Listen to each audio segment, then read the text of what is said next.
Je sais, je suis encore grave en retard. Désolé, j'ai pas que ça à foutre. J'ai le bac cette année. Voilà, bref, désolé pour cette intro un petit peu violente. On commence la vidéo.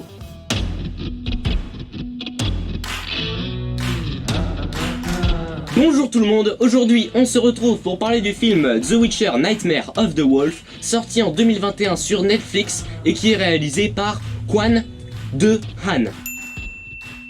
Après Andrzej Sapkowski, Lauren Smith-Isirch, je pense qu'on commence à être calé dans les noms compliqués. En tout cas, ce film d'animation produit par le studio Mir, dont je ne connais pas non plus l'existence, mais bon, il faut quand même mettre le film dans son contexte géopolitique, sociologique et géographique.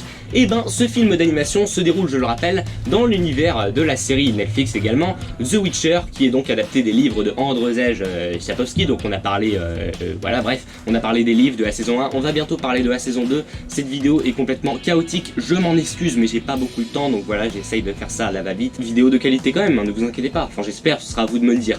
Bref, pour commencer, je veux que vous sachiez que c'est mon avis personnel sur le film, même si évidemment j'essaye un maximum d'être objectif. Si vous avez un avis différent, tant mieux pour vous, mais n'hésitez surtout pas à en débattre avec moi dans les commentaires. Bon visionnage. Ce film sert donc de préquel à la série principale et on va suivre Vesemir, futur mentor de Geralt de Rive, alors qu'il est encore un jeune sorceleur fougueux. See, I'm a monster hunter. Every deal has a price. Qui va tenter de démêler un mystère qui va tourner autour de la maison des sorceleurs, ainsi que différents royaumes et autour de la magie. Donc voilà, il va essayer de démêler ce mystère alors que sa caste des sorceleurs est à l'aube de sa chute. Pour commencer avec l'univers, je ne perdrai pas de temps à le décrire en détail parce que mes vidéos sur les livres et sur la saison 1 de la série sont là pour ça. Donc voilà, en tout cas sachez que c'est un univers de fantasy assez basique mais avec de la violence qui le fait un peu ressortir du lot. D'ailleurs, à ce sujet, ne faites jamais confiance à Netflix concernant les restrictions d'âge. Ce film est classé 18 ans et plus. Faudrait peut-être pas déconner. J'aurais vu ça à 13 ans, j'aurais pas bronché. Bon voilà, tu vois peut-être un petit nichon par là, mais bon c'est du dessin animé, voilà, c'est pas horrible non plus. Et des membres coupés, parce que bah voilà c'est The Witcher, donc il y a un peu de membres qui se font découper par moments dans les combats. Mais bon, globalement, ça va quoi. Je veux dire, si t'es pas capable de supporter ça en dessin animé, je sais pas moi, plus de 10 ans, mais... allez-y, regardez-le, je m'en fiche. En tout cas, je suis content parce que ce film corrige la plupart des défauts de la série en termes d'adaptation de l'univers des livres. Donc voilà, beaucoup moins de problèmes cette fois. L'univers est très bien expliqué, à aucun moment tu vas être confus. On explique très bien ce que sont les sorceleurs, leur création et même à l'origine. Cette fois, on explique très bien ce que sont les sorceleurs, leur création est d'ailleurs le centre de l'histoire. Do you know what's involved in making a Witcher? They're going to poison us. They'll kill us, then bring us back, but we won't be normal. Et pour ce qui est de la longévité des personnages, et c'est encore une fois très bien expliqué, et ça sert également de ressort dramatique à l'histoire à partir de la seconde moitié du film. Et donc voilà, globalement, par rapport à la série télé, cette fois l'univers est beaucoup plus cohérent, beaucoup plus tout simplement compréhensible, et c'est pour ça que si jamais vous voulez vous lancer dans cet univers du sorceleur, je vous conseillerais de commencer par le film d'animation The Witcher Nightmare of the Wolf. Comme ça, après, vous comprendrez ce qui se passe dans la série télé, vous ne serez pas perdu, comme ça a été le cas pour beaucoup. Sinon, je suis content parce qu'il y a quelques passages d'exorcisme, donc on va voir un sorceleur enlever des créatures du corps d'une personne, ce genre de truc, et c'est assez cool parce que comparé à la série, dans laquelle on avait vu que des combats, ici on a un côté un petit peu plus scientifique, un peu plus réfléchi des sorceleurs, donc voilà il y a des pièges, donc voilà l'univers des sorceleurs paraît un petit peu plus intéressant, et aussi au niveau de la magie, mais c'est carrément mieux, parce que là forcément vu qu'on est dans un film d'animation, il n'y a plus de restrictions de budget du coup, enfin si évidemment, mais je veux dire qu'il n'y a pas d'effets spéciaux, donc là les explosions magiques, mais t'en as comme tu veux, là t'as des grosses explosions de feu, de laser, de magie, des runes, des téléportations, là pour une fois les magiciens sont des magiciens. Might have slightly underestimated you. Slightly. Oh. Allez, un petit défaut au niveau de l'univers, c'est que ça manque peut-être un petit peu d'humour pour avoir vraiment ce côté Witcher. En tant que film ça marche très bien, après en tant qu'adaptation on aurait peut-être voulu un peu plus de blagues, parce que normalement c'est ça l'univers du sorceleur, c'est on prend un univers mais très classique, limite les contes habituels, et on fait une parodie de ça avec des dialogues très drôles. Ici ça manque un peu d'humour, il y en a quand même, mais globalement on n'a pas ce côté un petit peu foufou qu'on pourrait avoir dans les livres. Friend of yours? Friend of a friend. Et d'ailleurs, au sujet du respect des livres, et bah cette fois je pense que les fans ont beaucoup moins de raisons de se plaindre que dans la saison 1 de la série, parce que bon, on est globalement sur une histoire originale, donc il n'y a pas de raison que les fans s'en plaignent. Bref, je trouve que l'univers respecte plutôt bien, et les personnages aussi sont plutôt bien respectés. J'ai pas vu beaucoup de retours sur ce film de la part des fans, mais globalement je pense qu'il n'y a pas de raison de se plaindre. Si vous connaissez l'univers de The Witcher, vous allez aimer aussi. L'univers fonctionne très bien, c'est mieux que la série, et l'univers ouais fonctionne vachement bien. Pas grand chose à dire de plus, on passe au scénario et à l'histoire. Bon, globalement, dans ce film, on ne va rien avoir de particulièrement exceptionnel, mais ce qu'on nous raconte est quand même très bien raconté. Donc voilà, on a ce jeune sorceleur qui va faire face à des dilemmes moraux, à une romance tragique, à des complots, ce genre de choses. Donc voilà, rien de bien exceptionnel, mais c'est quand même très bien fait, c'est une histoire déjà vue mais elle est très bien racontée. En plus la durée d'1h20 promet un rythme vraiment très rapide, donc l'histoire est vite bouclée mais ça reste très riche quand même. Alors en parlant de la durée, j'aurais pas refusé un petit quart d'heure de plus juste pour donner un peu plus de matière à certaines scènes, mais globalement la durée marche très bien. J'ai trouvé les dialogues très bien écrits, beaucoup mieux que dans la série où ils étaient assez lourds. Non, là c'était beaucoup plus subtil, plus direct, plus drôle ou plus triste. Bref, les dialogues étaient bien plus naturels et ça fonctionnait vachement mieux. The only thing keeping men from hunting us are the scarier beasts we keep away. Bon après c'est peut-être parce que j'en attendais vachement moins d'un film d'animation d'1h20 que d'une série à haut budget de 8 épisodes d'1 heure, mais globalement je trouve que la narration, l'écriture est de bien meilleure qualité que dans la série. Alors s'il y a un petit défaut que je voudrais souligner, c'est que dans le combat final on a été nous mettre plein de monstres, plein de créatures pour faire un combat plus impressionnant tout simplement, mais malheureusement ça gâche un petit peu toute la poésie, toute l'ironie de cette histoire qui est censée du coup être vachement ironique, d'où le terme d'ironie que j'ai utilisé il y a 5 secondes, pourquoi le redire? Alors l'histoire reste très bien, mais c'est sûr le climax aurait été moins impressionnant, mais c'est plus intéressant pour ce qui est des thématiques vraiment de l'histoire qu'on raconte. En tout cas voilà, on a une histoire assez basique, mais en tout cas on raconte quand même une histoire touchante, très bien racontée, très bien écrite, avec un bon rythme. C'est une histoire courte mais riche, et franchement ça fonctionne bien. On passe aux personnages et aux acteurs. Le personnage principal... Oh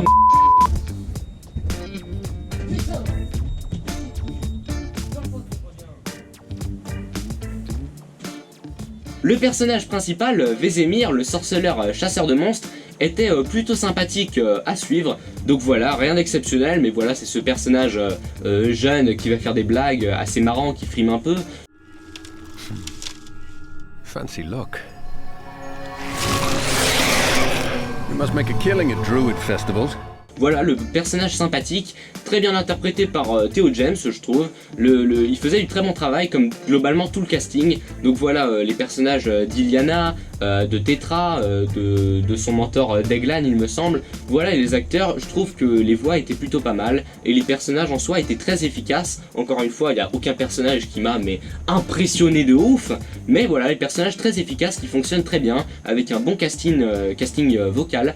Donc voilà, cette vidéo va être courte apparemment, on passe au visuel. Déjà, je suis loin d'être expert en animation, donc du coup, je suis pas forcément une référence, mais je trouve que The Witcher Nightmare of the Wolf est quand même très basique. Je veux dire, surtout au niveau des personnages qui font hyper basique, le style est efficace, mais en fait il n'y a pas d'identité quoi, c'est juste un personnage de dessin animé comme tu pourrais en voir partout, avec des contours assez grossiers, donc voilà, rien de particulier. Voilà, je suis peut-être pas la meilleure personne pour juger, mais quand même je trouve que le style des personnages, mais genre c'est ce qu'il y a de plus basique quoi. Moi j'aurais aimé, ce qui aurait été vraiment cool, c'est de faire un style comme les panneaux de chargement dans le jeu de The Witcher Wild Hunt. Là, ça a de la gueule, il y a un petit côté avec des traits très fins, un côté, je sais pas moi, peinture, je m'y connais pas du tout. Mais bon, ça avait un style, et un film d'animation comme ça m'aurait plu.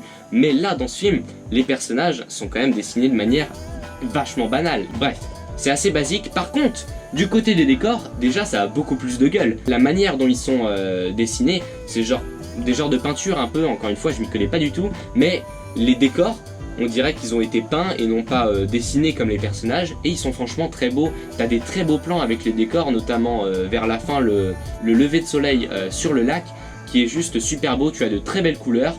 Donc voilà, du côté des décors, je trouve que le dessin est très bon, par contre les personnages c'est beaucoup trop basique. Du côté de la mise en scène, alors ouais, il y avait de bonnes idées de mise en scène, il y avait des transitions assez cool, notamment une avec des pièces en or qui tombent et qui vont devenir des médaillons de sorceleurs après un fondu. Donc voilà, ça rendait plutôt bien, ça faisait un parallèle thématique intéressant. Tu as aussi des mouvements de caméra assez cool, donc la caméra qui va tourner autour de l'action. Bon après je sais pas si on peut vraiment parler de caméra parce que c'est de l'animation, donc c'est pas vraiment de la 3D quoi, mais bon bref, vous voyez ce que je veux dire. Donc voilà, encore une fois la réalisation assez basique, mais qui fonctionne bien, il n'y avait pas de truc génial, mais globalement c'est très efficace. En revanche, encore un petit défaut que j'aimerais pointer, c'est que même si globalement, vu que c'est de l'animation, on aurait pu se permettre mais n'importe quoi, on n'a pas de restriction comme je l'ai dit d'effets spéciaux, mais je n'ai pas vraiment ressenti de souffle épique, même si on avait des trucs bien plus impressionnants, des combats en l'air contre un dragon en train de tomber, enfin bref des trucs quand même balèzes, j'ai pas ressenti, même la série avait beaucoup de défauts visuellement, mais il y avait des moments où waouh ça c'est stylé, alors que dans le film d'animation, je pense que c'est peut-être dû à la durée qui est peut-être assez courte pour faire un vrai build-up jusqu'au climax. Bon après forcément c'est un ensemble de mise en scène, d'effets spéciaux, de musique, de jeux d'acteurs, de un peu tout, voilà. Bref, en tout cas, les visuels de ce film sont efficaces, sans plus, il y a quelques bonnes idées, mais bon, globalement, assez oubliables. En tout cas, on passe à la BO. La bande originale est composée par Brian d'Oliveira, et elle était plutôt pas mal, elle accompagne bien le film, elle pose l'ambiance.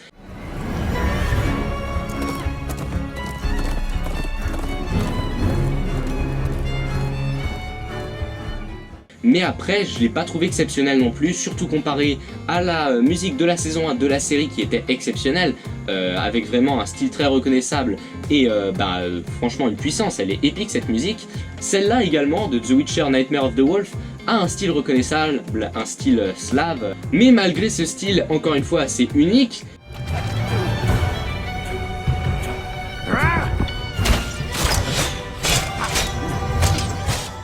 et ben cette fois on manque d'épique, on manque de puissance et globalement j'ai pas trouvé la BO marquante du tout. Il y a deux thèmes que je vais retenir et encore, le premier c'est un passage où Vesemir va partir entre guillemets à l'aventure, il va partir de chez lui, mais je me souviens absolument pas du thème, je me souviens l'avoir noté mais je me rappelle pas des notes. Mais il me semble qu'il était pas trop mal, et il y a aussi du coup le thème final du film qui pour le coup est très bien, celle-là je m'en souviens, et bon elle est pas exceptionnelle non plus mais c'est un thème quand même assez marquant.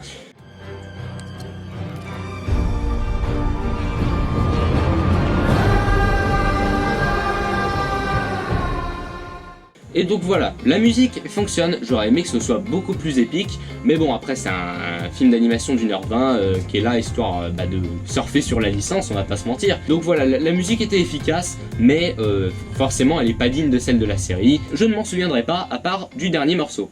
Pour conclure, tout fonctionne dans ce film, du scénario à la musique, des personnages à l'univers, franchement tout fonctionne très bien. Alors petit hic du côté des visuels qui sont pas forcément très inspirés, mais ça restait bon. Donc voilà, globalement ce film est très efficace, mais malheureusement rien d'exceptionnel, il n'est pas mémorable, mais il fonctionne très bien.